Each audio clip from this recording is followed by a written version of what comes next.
नमस्कार मंडळी, मी राकेश देशमुख.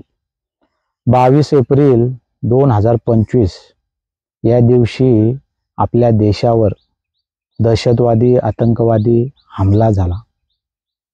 जम्मू काश्मीर या ठिकाणी पहलगामच्या ठिकाणी जो भ्याड हल्ला झाला आतंकवाद्यांनी केला आणि त्या हल्ल्यामध्ये आपले 28 बांधव, देश बांधव या हल्ल्यामध्ये मृत्युमुखी पडले आणि मग सर्वत्र त्या हल्ल्यासंदर्भात जो तो आपलं मत मांडायला लागला. अर्थातच हा जो हल्ला आहे, हा जो भ्याड हल्ला आहे, तो आपल्या देशावर झालेला आहे. आज साधारण 14 दिवस झाले या हल्ल्यामध्ये कोणाचा मुलगा गेला, कोणाचे वडील गेले, कोणाचा भाऊ गेला, कोणाचा नवरा गेला. असे लोक, निष्पाप लोक या हल्ल्यामध्ये मृत्युमुखी पडले. त्यांच्याविषयी आपण संवेदनशील राहूयात, त्यांच्याविषयी आपण संवेदनशील वागूयात. अर्थातच प्रत्येकाला आपलं मत मांडण्याचा अधिकार आहे, अभिव्यक्ती स्वातंत्र्य आहे आणि प्रत्येकाने आपापलं मत मांडू शकतो. आज आपला हल्ला झाल्यानंतर सिने अभिनेते अतुल कुलकर्णी त्या ठिकाणी दुसऱ्या का तिसऱ्या दिवशीच पहलगामला गेले. नंतर आपले सोशल मीडियामध्ये नेहमी ॲक्टिव्ह असतात रेबल सदानंदपती असं त्यांचं नाव आहे, ते सुद्धा त्या ठिकाणी गेले आणि त्या ठिकाणचा जो तिथली स्थिती काय, परिस्थिती काय, त्याचा ते आढावा घेत होते आणि सोशल मीडियाच्या माध्यमातून ते आपल्याला सांगत होते. अर्थातच मग तेथील स्थानिक नागरिक असतील, मग त्यामध्ये हॉटेल मालक असतील, घोडेस्वार असतील किंवा इतर जी मंडळी, त्यांचा रोजगार पर्यटकांवरच अवलंबून आहेत आणि ते आपल्याला त्या ठिकाणी सांगत आहेत की तुम्ही या. अर्थातच प्रत्येकाने आता तो विचार केला पाहिजे आणि ज्याला जायचं आहे तो जाईल, ज्याला जायचं नाही तो नाही जाणार. अर्थात सिने अभिनेते पल्लव जोशी यांनी आपलं मत प्रकट केलेलं आहे की तुम्ही जीव मुठीत घेऊन तुम्ही तिकडे जाऊ नका, असं त्यांचं मत आहे. अर्थातच प्रत्येकाचं मत प्रत्येकजण मांडत असतो, परंतु मंडळी हा आपला भारत देश आहे. हा आपला भारत देश विविधतेने नटलेला आहे. मग त्याच्यामध्ये खाद्य संस्कृती आली, वेशभूषा आली, भाषा आली, अशा विविधतेने आपला हा भारत देश आहे. पण प्रत्येकाला त्याचा अभिमान असायला हवा, कारण आपण प्रथम भारतीय आहोत. परंतु जेव्हा अशा घटना घडल्या जातात आणि मग त्याच्यामध्ये ज्या पद्धतीने राजकारण सुरू असतं, त्याचं खरंच त्या राजकारण्याची कीव येते. इतका मोठा भ्याड हल्ला झाला. आज आपण या देशाच्या पाठीमागे उभं राहिलं पाहिजे, या सरकारच्या पाठीमागे उभं राहिलं पाहिजे. अर्थात सरकार कुठलंही असो, काँग्रेसचा असो, भारतीय जनता पार्टीचा असो, कोणाचाही सरकार असो, परंतु या सरकारच्या माध्यमातून जे निर्णय घेतले जातील, अर्थातच ते तज्ज्ञांना विचारूनच ते निर्णय घेतील आणि आम्ही त्याचं स्वागत केलं पाहिजे. आज जो भ्याड हल्ला झाला आहे, जो दहशतवाद, जो आतंकवाद, ह्या आतंकवादाचा कसा खात्मा होईल ह्यासाठी आम्ही सर्वांनीच प्रयत्न केले पाहिजेत आणि आपण देशासोबत उभं राहिलं पाहिजे. ज्या नागरिकांचा, ज्या निष्पाप लोकांचा याच्यामध्ये जीव गेलेला आहे, मृत्युमुखी झालेले आहेत, त्यांच्या कुटुंबाच्या सोबत आपण राहिलं पाहिजे. इतकं तर आपण संवेदनशील असायला पाहिजे. त्याचं कारण असं आहे की मी तुम्हाला सांगू इच्छितो, विनय नरवाल यांच्या पत्नीने जेव्हा प्रसारमाध्यमांसमोर तिचं मत मांडलं, तिचं मत मी तुम्हाला सांगतो की तिचं मत असं होतं की हा जो हल्ला झालेला आहे, तो हल्ला आपल्या देशावर झालेला आहे आणि हा हल्ला झाल्यानंतर कोणीही मुस्लिमांविरोधात, काश्मीर विरोधात हेट्रेड, द्वेष पसरू नका, असं तिचं म्हणणं आहे ना. आम्हाला या ठिकाणी शांतता पाहिजे, असं हिमांशी राय, विनय नरवाल यांच्या पत्नीचं मत त्यांनी प्रसारमाध्यमांसमोर मांडलं.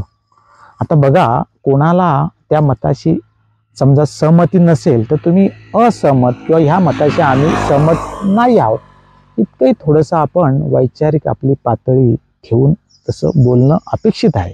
कारण आज तिचा पती गेलेला आहे.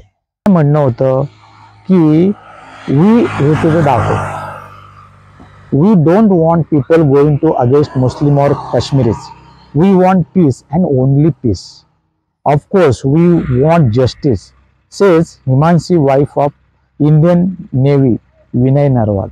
याच्या पत्नीचं म्हणणं होतं. आता तुम्ही मला सांगा, जेव्हा तिने तिचं मत मांडल्यानंतर तिला कशा पद्धतीने ट्रोल केलं जातं हे तुम्हाला दाखवतो की एकाने काय लिहिलेलं आहे. अर्थात त्याचं मी नाव सांगू इच्छित नाही आणि घेऊ इच्छितही नाही. सर्व धर्म वडापाव उलटा प्रो मॅक्स. पुढचं थोडंसं कमरेखालचं आहे म्हणून मी ते मला वाचण्याची इच्छा नाही आहे. अशा पद्धतीने तिला ट्रोल केलं जातं. अजून एक व्यक्ती आहेत, महाशय आहेत, त्यांनी काय लिहिलेलं आहे बघा. क्या पता कोई अब्दुल पसंद आ गया हो, आखिर इतनी लंबी जिंदगी विधवा रहकर तो नहीं गुजारेगी. म्हणजे अशा पद्धतीने तिला ट्रोल केलं जातं. विषय असा येतो की जेव्हा आपल्याला एखाद्या विषयाशी एखाद्या संदर्भात मत मांडायचं असेल, असहमती दर्शवायची असेल, तुम्ही त्या पद्धतीने मांडा. परंतु इतक्या कमरेखालची भाषा वापरून, इतकी अश्लील भाषा वापरून तुम्ही काय साध्य करत आहात. म्हणजे काय, आमच्या विरोधात जर तुम्ही बोलाल तर तुमचं आम्ही चारित्र्य हनन करू, तुमच्या चारित्र्यावर शिंतोडे उडू, अश्लील भाषेत आम्ही तुम्हाला ट्रोल करू, जेणेकरून तुमचं मनोबल आम्ही खच्ची करू. अशा पद्धतीने ही लोक ट्रोल करतात. आणि दुसरी महत्त्वाची गोष्ट अशी आहे की ज्यांना वैचारिकता आहे त्यांनी थोडं पुढे येऊन ह्या विषयावर बोललं पाहिजे. परंतु हेही खरं आहे की जे बोलले जातात त्यांचा आवाज दाबला जातो. अशा पद्धतीने ही जी ट्रोलल गँग आहे ती कशा पद्धतीने ट्रोल करते बघा. जर तुम्ही देशाच्या प्रगतीसाठी, देशाच्या उन्नतीसाठी तुमचा जर सहभाग असेल तर तुम्ही निश्चितच तुमचं मत मांडण्याचा तुम्हाला अधिकार आहे. परंतु तुम्ही जर देशाचं सोडावं, गावाच्या विकासासाठी, उन्नतीसाठी जरी थोडंफार जरी योगदान दिलं असेल तरी तुम्ही बोलण्याचा तुम्हाला अधिकार आहे. परंतु आपला ह्यात काही सहभाग नसतो. परंतु अशा पद्धतीने बोलायचं आणि जी लोक निष्पाप नागरिक गेलेले आहेत त्यांच्या कुटुंबाविषयी तुम्ही असं मत प्रकट करताय, हे कितपत योग्य आहे. ठीक आहे ना, तुम्हाला मत मांडा ना, तुम्ही, प्रत्येकाला अधिकार आहे. सहमत नोंदवा, असहमत नोंदवा, बोला ना. परंतु अशा पद्धतीने ज्या पद्धतीने ट्रोल केलं जातं हे अत्यंत चुकीचं आहे. हमला झाल्यानंतर मग ज्या पद्धतीने सोशल मीडियावर जे मेसेज व्हायरल होतात की तुम्ही नाव विचारून तुम्ही तुमचा व्यवहार करा किंवा तुम्ही त्यांच्याकडे काही सामान असेल ते घ्या, नाव विचारून. अर्थातच हिंदू मुस्लिम हा तेढ निर्माण करायचा. अहो, तुम्हाला माहिती आहे का, बरेच जाणकार मंडळी आहेत, परंतु काय झालेलं आहे, जी तज्ज्ञ मंडळी आहेत ना ते आता ह्याच्यामध्ये बोलू इच्छित नाहीत. हे राजकारण इतकं गचाळ झालेलं आहे, जी परिस्थिती इतकी गचाळ झाली आहे, त्याच्यामुळे ही जी तज्ज्ञ मंडळी आहेत, जी हुशार मंडळी आहेत ती बोलायला मागत नाहीत. त्याचं कारण असं आहे, ही जी ट्रोल गँग आहे ना त्याचं ते महत्त्वाचं कारण आहे. आता सर्वांना माहिती असेल की संयुक्त अरब अमिराती, Saudi Arabia, Kuwait, Qatar, Iran, Iraq, Malaysia ह्या ठिकाणी हे जे मुस्लिम राष्ट्र आहेत, इस्लामिक राष्ट्र आहेत, मुस्लिम धर्म आहेत, त्या ठिकाणी आपले हिंदू बांधव पोट्या पाडण्यासाठी जात असतात. मग व्यवसायासाठी जात असतील, कामाधंद्यासाठी जात असतील, नोकरीसाठी जात असतील आणि त्या ठिकाणी राहत असतात. हे तुम्हाला पहिली त्याची कल्पना आहे की नाही. आपल्याला जगाचा इतिहास, भूगोल, वर्तमान व्यापार तसेच आर्थिक ताणेबाणे काहीही माहिती ज्यांना नसतं आणि ते मग त्या अशा पद्धतीचं वातावरण निर्माण करतात. परंतु हे देशाच्या हितासाठी अत्यंत अयोग्य आहे. आपल्या देशाचं जे वातावरण आहे ते कुठंतरी आता हे थांबलं पाहिजे.